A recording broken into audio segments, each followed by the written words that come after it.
ದಾವಣಗೆರೆಯಲ್ಲಿ degree admission ಮಾಡಿಸ್ಬೇಕಾ? ಹಾಗಾದ್ರೆ ಬನ್ನಿ ನಮ್ಮ ಕಾಲೇಜ್ಗೆ. ಎಲ್ರಿಗೂ ನಮಸ್ಕಾರ.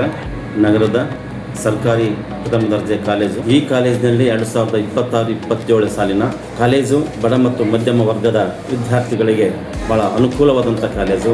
ಈ ಕಾಲೇಜಿನಲ್ಲಿ ಸಕಲ ಸೌಲಭ್ಯಗಳು ವಿದ್ಯಾರ್ಥಿಗೆ ಲಭಿಸುತ್ತವೆ. ಇಲ್ಲಿ ಸುಮಾರು 65 ಜನ ಪೂರ್ಣಕಾಲಿಕ, 64 ಜನ ತಾತ್ಕಾಲಿಕ ಉಪನ್ಯಾಸಕರಿದ್ದು ವಿದ್ಯಾರ್ಥಿಗಳಿಗೆ ಉತ್ತಮ ಸೇವೆಯನ್ನು ಕೊಡಲಿಕ್ಕೆ, ಉತ್ತಮ ಪಾಠವನ್ನು ಕೊಡಲಿಕ್ಕೆ ನಮ್ಮ ಎಲ್ಲ ವರ್ಗದವರು ಇಲ್ಲಿ ಸಿದ್ಧರಿದ್ದೇವೆ ಎಂಬ ಮಾತನ್ನು ಹೇಳುವ ಮೂಲಕ ಹೆಚ್ಚಿನ ಸಂಖ್ಯೆಯಲ್ಲಿ ಈ ಎಲ್ಲ ಅನುಕೂಲತೆಗಳನ್ನು ಪಡೆದುಕೊಳ್ಬೇಕಂತೇಳಿ ಹೆಚ್ಚಿನ ಸಂಖ್ಯೆಯಲ್ಲಿ ನಮ್ಮ ಕಾಲೇಜಿಗೆ ಆಗಮಿಸಿ ಪ್ರವೇಶವನ್ನು ಪಡೆಯಲಿಕ್ಕೆ ಈ ಮೂಲಕ ನಾನು ಸಾರ್ವಜನಿಕರಲ್ಲಿ ವಿನಂತಿ ಮಾಡಿಕೊಳ್ತೇನೆ.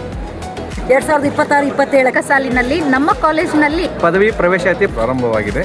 ಕಲಾ ವಿಭಾಗದಲ್ಲಿ ಲಭ್ಯವಿರುವ ವಿಷಯಗಳೆಂದರೆ ಇತಿಹಾಸ, ರಾಜ್ಯಶಾಸ್ತ್ರ, ಅರ್ಥಶಾಸ್ತ್ರ, ಸಮಾಜಶಾಸ್ತ್ರ, ಐಚ್ಛಿಕ ಕನ್ನಡ, ಐಚ್ಛಿಕ ಇಂಗ್ಲೀಷ್, ಪತ್ರಿಕೋದ್ಯಮ, ದೈಹಿಕ ಶಿಕ್ಷಣ ಈ ವಿಷಯಗಳು ಲಭ್ಯ ಇರುತ್ತವೆ. ವಿಜ್ಞಾನ ವಿಭಾಗದಲ್ಲಿ ಭೌತಶಾಸ್ತ್ರ, ರಸಾಯನಶಾಸ್ತ್ರ, ಗಣಿತಶಾಸ್ತ್ರ, ಸಸ್ಯಶಾಸ್ತ್ರ, ಪ್ರಾಣಿಶಾಸ್ತ್ರ, ಪರಿಸರ ವಿಜ್ಞಾನ ಮತ್ತು ಕಂಪ್ಯೂಟರ್ ಸೈನ್ಸ್ ಈ ವಿಷಯಗಳು ಲಭ್ಯ ಇರ್ತವೆ. BBA, BCA, BFSI ಈ ಕೋರ್ಸ್ಗಳು ಲಭ್ಯ ಇರುತ್ತವೆ.